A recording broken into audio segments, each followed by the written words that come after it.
You are looking at Julian's pronunciation guide, where we look at how to pronounce better some of the most mispronounced words in the world, like this other curious word. But how do you say what you're looking for today?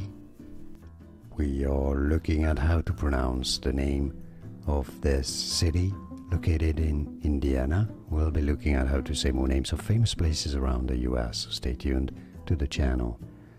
Terre Haute is how it's said locally. Now, for reference, in French this means high earth, and it would be said in French as Terre Haute. The H would be silent in French, but in Indiana it's said as Terre Haute, Terre Haute, Terre Haute. It's easy, and now you know. More videos for you to learn more. Thanks for watching. Here are more videos on how to pronounce more confusing words and names too many mispronounced. Like this video if you found it useful. I appreciate your support. I'll see you soon, and thanks for watching.